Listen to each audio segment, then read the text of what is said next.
नमस्कार दोस्तों, peak PCS के इस वीडियो में आप लोगों का स्वागत है। उम्मीद करते हैं सभी लोग बढ़िया होंगे। तो आज की वीडियो में हम लोग जो है देखेंगे जीएस पेपर 4th इथिक्स का अगला टॉपिक नंबर 7। क्योंकि इसके पहले हम लोगों ने जो है देखा था, जिसमें हम लोगों ने क्या देखा था, इथिकल गवर्नेंस देखा था, है ना। सीएसआर देखा था, उसका उद्देश्य, महत्व, उसके कंपोनेंट्स, ये सारी चीज़ें हम लोगों ने जो है डिस्कस कर ली थी। तो आज के इस वीडियो में हम लोग देखेंगे शासन व्यवस्था में ईमानदारी, है ना, प्रोबिटी इन गवर्नेंस क्या होता है ये। तो इसमें हम लोग बहुत सारी टर्मिनोलॉजी देखेंगे, है ना। जैसे लोक सेवा की अवधारणा, शासन व्यवस्था और ईमानदारी का दार्शनिक आधार क्या होता है, सरकार में सूचना का आदान प्रदान, है ना, जैसे पारदर्शिता हो गया, राइट टू इंफॉर्मेशन हो गया, नीति परक आचार संहिता मतलब कोड ऑफ इथिक्स और कोड ऑफ कंडक्ट हो जाएगा, है ना, सिटीजन चार्टर हो जाएगा, नागरिक घोषणा पत्र, फिर किसी कार्य क्षेत्र की कार्य संस्कृति क्या होती है, सेवा प्रदान करने की गुणवत्ता क्या होती है ना।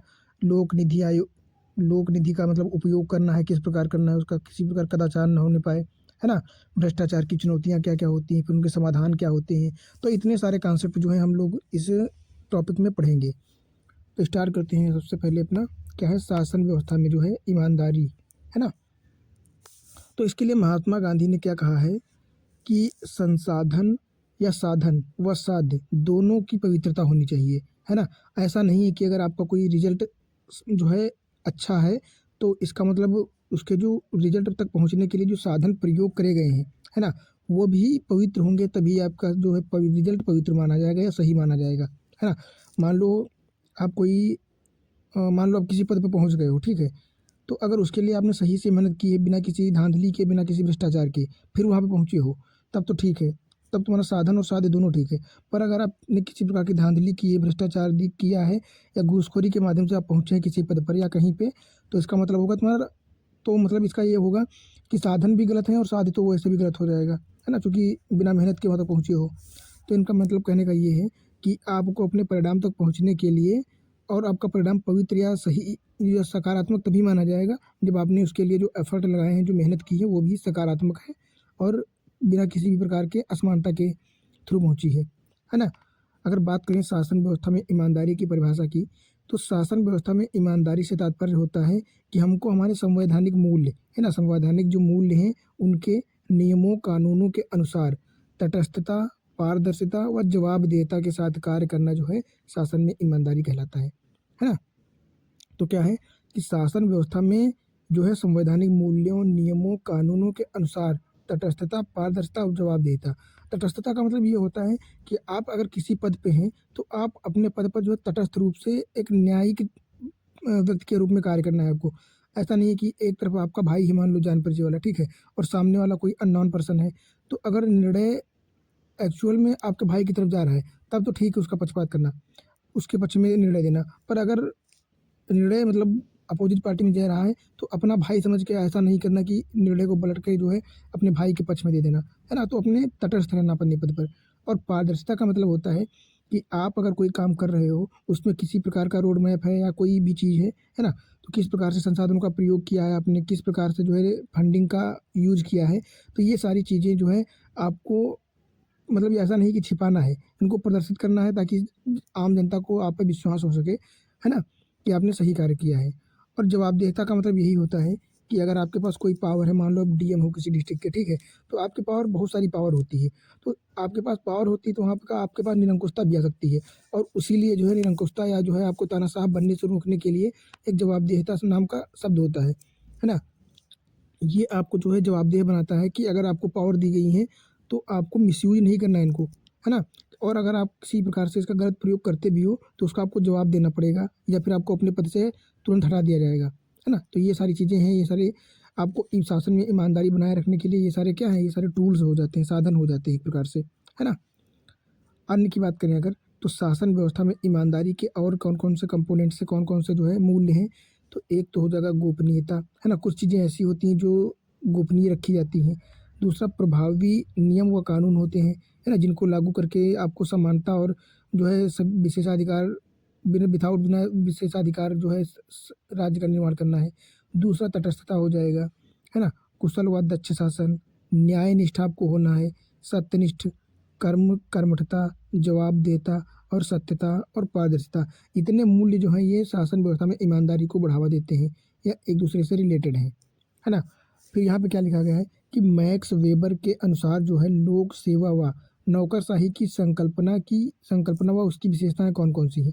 तो ये इसकी विशेषताएं हैं, क्या है विशेषताएं देख लेते हैं हम लोग। पद सोपान, तो मतलब नौकरशाही में एक पद सोपान होना चाहिए, एक हायरार्की होनी चाहिए, है ना।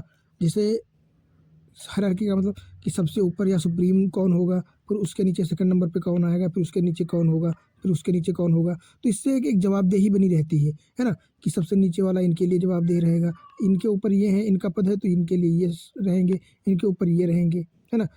जैसे पुलिस में ही ले लो, सबसे सबसे नीचे हवलदार होते हैं, ठीक है। हवलदार जो है सब इंस्पेक्टर को मतलब मान लेते हैं, तो सब इंस्पेक्टर को जो इनके लिए जवाबदेह होंगे और ये इंस्पेक्टर के लिए जवाबदेह होंगे, ठीक है। फिर ये डीएसपी के लिए जो है जवाबदेह होंगे और ये जो है आईपीएस के लिए या एसीपी या जो भी एसपी के लिए होंगे, फिर ये एसएसपी के लिए फिर होंगे, फिर ये डीआईजी के लिए होंगे। तो एक हायरार्की होती है ना, कि इनके इनके द्वारा जो बोली गई बात हो वो ये फॉलो करेंगे, ये फॉलो करेंगे, फिर ये फिर ये फिर ये, है ना। इसी प्रकार जो है एक हायरार्की बनी रहती है ना। तो ये एक जो है लोक सेवा या नौकरशाही की एक ये हो जाएगी विशेषता। दूसरी क्या है, दूसरी है कार्यों का विभाजन, है ना। तो कार्यों का विभाजन भी होना चाहिए, ऐसा नहीं कि सारी पावर्स जो है केंद्रीकरण करके एक आदमी को दे दी जाए। तो कार्यों का विभाजन होगा, सभी के लिए अलग अलग कार्य होंगे। मान लो फूड के लिए अलग कार्य होगा, कृषि के लिए अलग कार्य होगा, इंजीनियरिंग के लिए अलग कार्य होगा, है ना। शिक्षा के क्षेत्र के लिए अलग चीज़ें होंगी, इनके लिए अलग होगा। तो इसी प्रकार तो हर क्षेत्र की एक मिनिस्ट्री होती है ना, मंत्रालय होता है, और फिर उनके अंतर्गत बहुत सारे लोग कार्य करने वाले होते हैं। तो सारी पावर एक इंसान में ना देखे, इसको डिस्ट्रीब्यूट कर देना, है ना, बहुत सारे लोगों को, ताकि बहुत सारे लोग जो, क्योंकि एक आदमी को अगर सारी पावर दे दी जाएंगी तो उसके पास इतनी ज़्यादा चीज़ें हो जाएंगी कि वो मैनेज नहीं कर पाएगा, है ना। या फिर उसमें भ्रष्टाचार बढ़ जाएगा, या फिर कार्य अच्छे से हो नहीं पाएगा दक्ष तरीके से। इसीलिए सभी को बदल दिया जाता है, सभी को कार्य अलग अलग दिए जाते हैं। इससे क्या हो गया भारत में, एक तो कार्यपालिका हो जाता है, न्यायपालिका हो जाता है और विधायिका हो जाता है, ठीक है। तो विधायिका क्या होता है, विधायिका नियम और कानून बनाता है, ठीक है। विधायिका नियम और कानून बनाता है, ठीक है। कार्यपालिका क्या करता है, उनके द्वारा बनाए गए कानून नियमों को जो है ग्राउंड लेवल पर पहुंचाता है, ठीक है। और न्यायपालिका जो है अगर कहीं किसी प्रकार से गलत हो रहा है तो उसको न्याय प्रदान करता है। तो इस प्रकार तीनों की पावर अलग अलग हो गई और उनके अंदर भी डिवीजन होता रहता है। तो इस प्रकार क्या होता है कि प्रशासन क्षेत्र में भी, नौकरशाही में भी अलग अलग कार्यों के लिए अलग अलग पावर्स जो है विभाजित कर दी जाती हैं। तो एक ये हो जाएगा। अगली विशेषता क्या है, विशेषीकरण, है ना। क्योंकि इसमें सेक्टर वाइज जो है विशेषीकरण होता है, कि विशेष क्षेत्र के लिए विशेष लोगों को जो है आवंटित किया जाती है चीज़ें, ये हो जाएगा। फिर क्या होता है, तटस्थता, है ना। हर व्यक्ति जो है किसी भी क्षेत्र से संबंधित हो, नौकरशाह, उसको तटस्थ रहना होता है, किसी के पक्ष में या किसी पूर्व पूर्व उदाहरण के रूप में कार्य नहीं करना होता है ना। कि ऐसा नहीं कि अपना हित ज़्यादा प्रायोरिटी दी जाए और जो है सार्वजनिक हित को टाल दिया जाए या उल्लंघन कर दिया जाए। तो ये सारी चीज़ें होती हैं, यहाँ पे तटस्थता बनाए रखना होता है। और यहाँ पे एक योग्यता प्रणाली होती है, कि आप जिस प्रकार का काम करोगे, जिस योग्य होगे, आपको उसी प्रकार की जो है नौकरशाही में शामिल किया जाएगा, है ना। इसीलिए एग्ज़ाम भी होता है, जैसे यूपीएससी का हो जाए, है ना, या स्टेट पीसीएस की बात कर लें, या फिर एसएससी की बात कर लें, है ना, बैंकिंग हो गया। तो हर क्षेत्र के लिए विशेष मतलब अलग अलग जो है योग्यता की चीज़ें होती हैं, उस हिसाब से आपको फिर उस पद को जो है प्रदान किया जाता है। फिर क्या है, दलीय भावना, है ना। तो आपके पास कोई किसी प्रकार की दलीय भावना नहीं होनी चाहिए, कि आप इस पार्टी से जो है संबंधित है, इस पार्टी में इंटरेस्ट रखते हैं, इस पार्टी में इंटरेस्ट रखते हैं। क्योंकि आप नौकरशाह हैं, तो आप वर्तमान में जो सरकार है उसके द्वारा दिए गए रूल्स एंड रेगुलेशंस को फॉलो करेंगे। आपको किसी पर्टिकुलर पार्टी से मतलब नहीं होना चाहिए, है ना।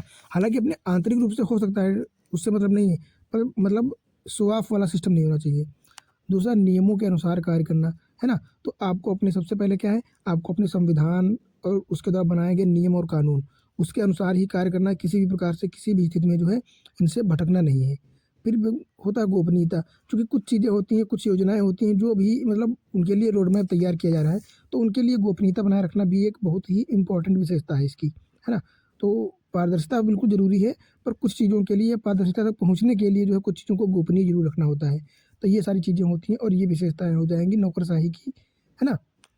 फिर अगला क्या है अपना, अगली हेडिंग है कि लोक सेवा की अवधारणा के उद्देश्य क्या है ना। तो इसके उद्देश्य क्या है, कि सरकार की योजनाओं और कार्यक्रमों को व्यवहारिक रूप प्रदान करना। क्योंकि अगर बात करें सरकार की योजनाएं, तो सरकार की योजनाएं कौन बनाता है? योजनाएं तो बनाता है जो है विधायिका, ठीक है। कानून हो गए, नियम हो गए, ये सारी चीज़ें कौन प्रदान करता है? तो ये विधायिका के माध्यम से फिर कार्यपालिका। तो चूंकि कार्य को डिस्ट्रीब्यूट करने का, कार्य को करने का काम किसका होता है? कार्यपालिका का। और वो कार्यपालिका जो है अपने कार्य को किसको प्रदान कर देती है? बांट देती है। तो ये सिविल सेवकों को दे देती है ना। जैसे एडमिनिस्ट्रेशन, आईएएस हो गए, आईपीएस हो गए, इनके थ्रू जो है ग्राउंड लेवल तक पहुंचाने का कार्य करती है। तो लोक सेवा की अवधारणा का सबसे मुख्य उद्देश्य होता है कि सरकार की जो योजनाएं चल रही हैं, इन कार्यक्रमों को व्यवहारिक रूप प्रदान करना, जो कि प्रशासनिक अधिकारियों का कार्य होता है। दूसरा, कानूनों को लागू करना या लागू करवाना, ये भी इनका कार्य होता है ना। अगला होता है लोक सेवक, जनता द्वारा चुने प्रतिनिधियों के आदेशों पर अमल करते हैं और नीति निर्माण में सलाह देते हैं। चूँकि ये लोग अच्छे खासे पढ़े लिखे होते हैं, इनको चीज़ों की जानकारी होती है, देश के बारे में, है ना, हर क्षेत्र के बारे में अच्छी खासी जानकारी होती है। तो ये क्या है, नीति निर्माण में जो है सरकार को सजेशन देते हैं, सुझाव देते हैं, है ना। फिर उस पर जो है आगे जो है कार्यवाही होती है। अगला क्या हो जाएगा, लोक सेवा देश के जो है क्या, सुशासन का प्रमुख आधार है, क्योंकि सारा कार्य जो है लोक सेवक ही करते हैं, है ना। अगर बात करें ग्राउंड लेवल पर, तो सारा काम यही मैनेज करते हैं। तो ये क्या होता है, ये प्रमुख आधार हो जाता है सुशासन का, गुड गवर्नेंस का, है ना। क्योंकि अगर लोक सेवा या जो है एडमिनिस्ट्रेशन अच्छा नहीं होगा, भ्रष्टाचार वाला हो जाएगा, लालफीताशाही हो जाएगी, तो फिर गुड गवर्नेंस कहाँ से हो जाएगा? तो बैड गवर्नेंस हो जाएगा, है ना। तो प्रमुख आधार इसी को माना जाता है। अगला, वंचित वर्ग तक संसाधनों का वितरण। चूँकि जो योजनाएं बनाई जाती हैं मुख्य रूप से किसी लक्षित वर्ग के लिए बनाई जाती हैं, है ना। क्योंकि जो अमीर है उसको सहायता देने से क्या ही फायदा होगा, है ना। सहायता तो उसकी की जानी चाहिए जिसके पास घर नहीं है ना, रहने के लिए, बाकी ये सारी चीज़ें नहीं है, रोटी कपड़ा और मकान की समस्या है, तो उसके लिए जो है वंचित वर्ग तक संसाधनों का जो है वितरण अच्छी तरह से दक्ष रूप से कौन करता है? तो ये करते हैं प्रशासक, लोक शासक, लोक सेवक, है ना। फिर क्या है अगला सर, हेडिंग हो जाएगा सरकार या शासन व लोक सेवा के मध्य संबंध क्या है ना। तो शासन और लोक सेवा या सरकार या लोक सेवा के मध्य संबंध क्या है? तो सरकार के कार्यक्रमों का क्रियान्वयन, चूँकि सरकार के जो कार्यक्रम होते हैं, जो योजनाएं होती हैं, तो वो बनाती या प्रदान करती तो सरकार है, पर उनका क्रियान्वयन कौन करता है? सूचना संकलन व मूल्यांकन के लिए लोक सेवा हमेशा ही सरकार का महत्वपूर्ण अंग रही है। तो सरकार के कार्यों को करने के लिए लोक सेवा का निर्माण किया गया है ना, ग्राउंड लेवल तक पहुंचाने के लिए। फिर क्या है, जब कभी सरकार में परिवर्तन होता है तो लोक सेवा में भी एक सीमा तक परिवर्तन आवश्यक होता है या अवश्य हो जाता है। जाहिर सी बात है, मान लो अभी कांग्रेस की सरकार है, तो अभी जो अधिकारी, मुख्य अधिकारी हैं या उनसे संबंधित क्षेत्र हैं, तो वहाँ पे उनके जो है फेवर में जो रहते हैं वो प्रशासक रहते हैं, ठीक है। और जैसे ही सरकार चेंज होती है, तो चूंकि वो उनके फेवर में थे, तो उनको बदल के जो है अपने फेवर वाले अधिकारियों को रख दिया जाता है, ट्रांसफ़र करके। ये सारी चीज़ें होती रहती हैं, जो कि राजनीति का एक हिस्सा भी है ना। तो ये भी समस्याएं थोड़ी सी रहती हैं, या ये परिवर्तन हो जाता है। अगला क्या है, लोक सेवक सरकार के लक्ष्यों की प्राप्ति हेतु महत्वपूर्ण माध्यम है। बिल्कुल सही बात है, क्योंकि सरकार को सरकार की योजनाएं या वो किसी प्रकार के रूल्स एंड रेगुलेशंस को जो है ग्राउंड लेवल तक पहुँचाने का कार्य इनका ही होता है। तो मुख्य भूमिका इनकी हो जाती है ना। फिर अगला हम लोग क्या देखेंगे कि लोक सेवा का कार्य क्षेत्र, सुशासन व नवलोक संप्रबंधन, है ना। कहने का मतलब ये है कि पहले प्राचीन काल में जो शासन या प्रबंधन था, उसमें और वर्तमान में क्या अंतर है। तो अगर बात करें पारंपरिक में, तो वहाँ पे यथास्थितिवादी था। यथास्थितिवादी का मतलब ये होता है कि तब लोग क्या सोचते थे, यार जो अभी जैसा चल रहा है ना, ऐसा ही रहने दो, इसमें कोई परिवर्तन मत करो, बस ऐसा ही ठीक है, चलने दो, है ना। तो यथास्थिति मतलब जो स्थिति है भी बस यही रहे, इसमें कोई परिवर्तन नहीं चाहते थे। और क्या था कि केंद्रीकरण में विश्वास करते थे, क्योंकि वो उस समय जो है राजा महाराजा और लोग होते थे, तो सारी पावर्स जो है एक ही आदमी के पास होती थी, राजा के पास, है ना। फिर वो न्याय देने का कार्य हो या कार्यपालिका का कार्य हो या नियम कानून बनाने का कार्य हो, सारे कार्य राजा महाराजा ही करते थे। राजा ही जो बोलेगा बस वही होना है ना। पर वर्तमान में क्या है, परिस्थिति जन्य लोचशीलता है। इसका मतलब ये है कि परिस्थिति के अनुसार जैसी जैसी चीज़ें बढ़ती जाएंगी, बदलती जाएंगी, उस हिसाब से हम अपने अंदर भी जो है लोचशीलता लाएंगे, अपने आप को परिवर्तन करेंगे। उदारीकरण इसीलिए तो लाया गया है। तो जैसे अभी संविधान का कुछ और है, पर अगर ऐसी कोई आवश्यकता आती है तो संविधान में भी परिवर्तन करके आगे या लोचशीलता प्रदान की गई है ना। कि अगर मान लो कोई ज़रूरत है तो आप संविधान के किसी प्रावधान को भी चेंज कर सकते हैं, है ना। और क्या विकेंद्रीकरण, तब क्या था, सारी पावर राजा के पास होती थी, पर अभी संविधान ने डिफाइन कर दिया है कि सभी पावर्स जो है अन्य अन्य क्षेत्रों में होंगी। मान लो विधायिका कुछ और कार्य करेगा, कार्यपालिका का अलग कार्य होगा, न्यायपालिका का अलग कार्य होगा। फिर इनके भी डिवीजन किए गए हैं, है ना, कि इनके भी अंदर कार्य करने के सिस्टम्स अलग हैं, उनको दूसरा कार्य दिया जाएगा, किसी को दूसरा कार्य दिया जाएगा। इस प्रकार सभी के अपने क्षेत्र हैं, सभी को अपना कार्य करना, विकेंद्रीकरण को बढ़ावा दिया गया है। अगला अंतर क्या हो जाएगा कि अर्थव्यवस्था व कुशलता पर विशेष बल, है ना। तब क्या होता था प्राचीन समय में, तब वो अर्थव्यवस्था या पैसे पर ज़्यादा ध्यान देते थे और कुशलता पर विशेष बल दिया जाता था, स्किल्स पर वर्तमान में क्या है, वर्तमान में केवल इन दो क्षेत्रों में ही नहीं, अभी सर्वांगीण क्षेत्र पर समग्र तौर पर जोर दिया जाता है ना, कि शिक्षा भी जरूरी है, समानता भी जरूरी है ना, स्किल्स भी जरूरी हैं। तो अभी जो है सारी क्षेत्रों पर, राजनीतिक, आर्थिक और सामाजिक सभी क्षेत्रों पर जो है समग्र रूप से जोर दिया जाता है। तो ये चीज़ परिवर्तन आया है। बाकी अगर बात करें पर अन्य क्या था, तो जन भागीदारी के प्रति उदासीनता थी। तब क्या था, तब लोगों से ज़्यादा मतलब नहीं रखते थे लोग, है ना। तब उनको जो निर्णय देना होता था अपने हिसाब से सोच के कर देते थे। पर वर्तमान क्या है, वर्तमान में प्रत्यक्ष जन भागीदारी है ना। जैसे चुनाव भी होते हैं तो आप लोग देखते ही हैं कि एक एक व्यक्ति जो है क्या करता है, वोट देता है ना। एक एक आदमी व्यक्ति जो है वोट दे के किसी पार्टी को जिताता है, ठीक है, चुनाव के माध्यम से। और क्या है, राइट टू इन्फॉर्मेशन आ जाने से हर व्यक्ति सभी प्रकार की जानकारियां भी मांग सकता है। तो क्या है, अभी प्रत्यक्ष भागीदारी है।